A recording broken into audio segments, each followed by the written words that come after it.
Look who we just found.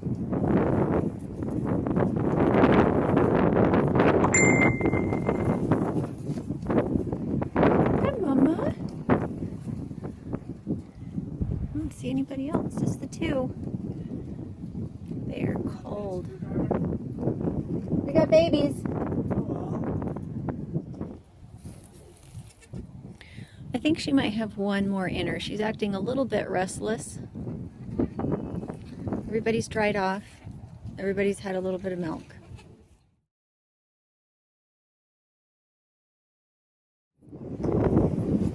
Okay, so this is Empress and she just had her babies. Now, what I'm gonna do is I'm gonna just milk her out on the ground a little bit, get her used to the milking process while her babies are still there.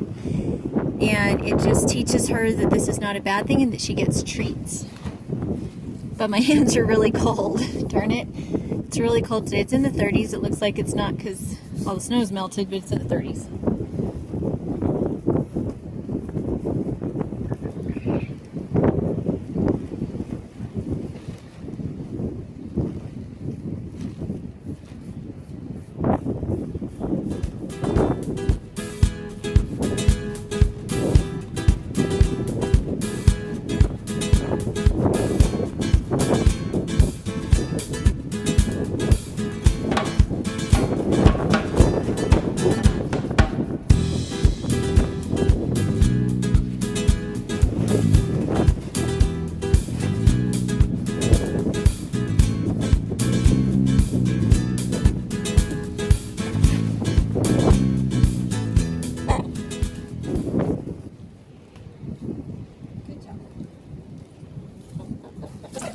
Okay, so she had a lot of milk in there, and so that means that her milk came in early. Most of my goats, it takes them at least a week for their milk to come in really strong.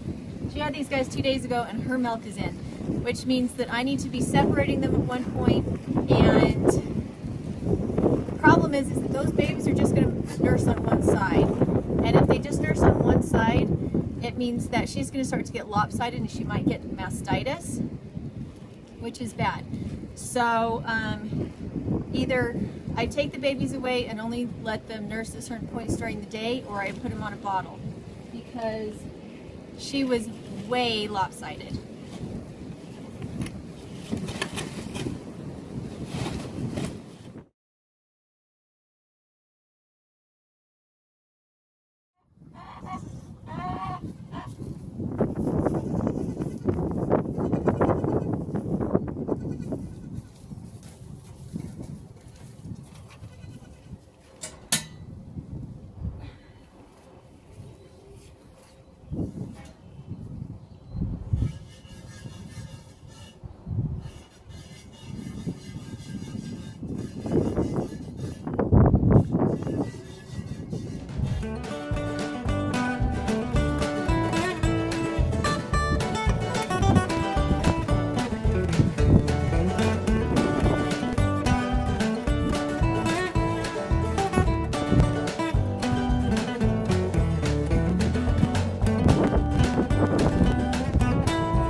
So I leave just enough milk in there so that they're not having to fight too hard to get any.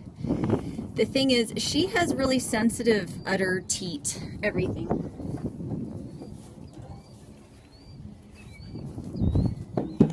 she doesn't like to give more than a certain amount. She has a lot in there, but she gets really bored with being milked.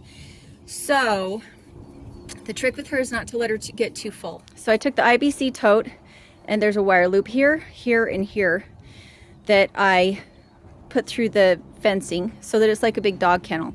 The reason I did this is that when you're first starting out with a milker, like a new milker, having the babies right there next to her face makes her think that it's the babies nursing, even though they're right there next to her. They're not down there by the teats. She thinks that it's them. And so when you milk her and you've rubbed up on her and you've rubbed up on the babies and she has food in front of her face, the hormones are raging, so she just feels like it's all natural and happy. And by the time those hormones are gone, she's so used to being milked that it doesn't bother her at all. So all of my goats start out a little hesitant. Her first year, we put carrots and other yummy things that were just a little bit bigger in her grain bowl. We didn't give her actual grain. We gave her carrots and beets and not like sweet feed, but just oats. What else did we give you, Mama? And black oil sunflower seeds.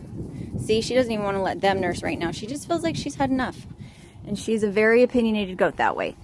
We fought hard with her the first year because she was so stuck in her ways on that. She did not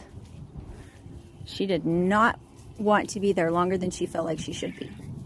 So that just means we have to milk her more often so her bag doesn't get full, so she doesn't get tired of being milked. And I've never milked her in a stanchion. There we go. Now she's feeling a little less agitated. So I keep him a little bit hungry. You can see she does have hay, but as far as like any kind of grain or the higher quality hay, I don't give it to her unless I'm milking her, because she has a sensitivity to alfalfa. It makes her feet hurt. So if I give her alfalfa, I give her like a couple handfuls is all. And babies are happy and she's happy and I'm happy because I only have to milk once a day. She gave me 2 quarts anyway. And now I need to go milk chamomile. And so this is happiness. Everybody's happy. We're going to try and move everybody out into the field here really quick because all of this deep bed mulch is starting to breed flies. I don't want them in flies. When it warms up, the flies start to hatch out. I don't like that. I don't want them out here in it, and I want to clean it up for hotbeds. So that's what we're aiming for right now, is getting that electric fence up. The one that let the pigs through is the one I need to get fixed up. Turns out that the fencer was actually defective and unreliable, so that was why that happened with the pigs. Anyway, I'm going to go milk chamomile. So Chai, I'll see if I can put that video up. Chai is a first-time freshener, and a lot of times when you have a new freshener, if they're still hormonal, having a warm, wet rag to put on their teats kind of is like the slobber from a baby goat nursing. And so now Chai is just standing for me when I milk her. And she's never been milked before. By her second time that I milked her, I just talked quietly to her. I clipped her best friend next to her on the fence to milk her, so I wasn't taking her away from her friends where she was scared and alone.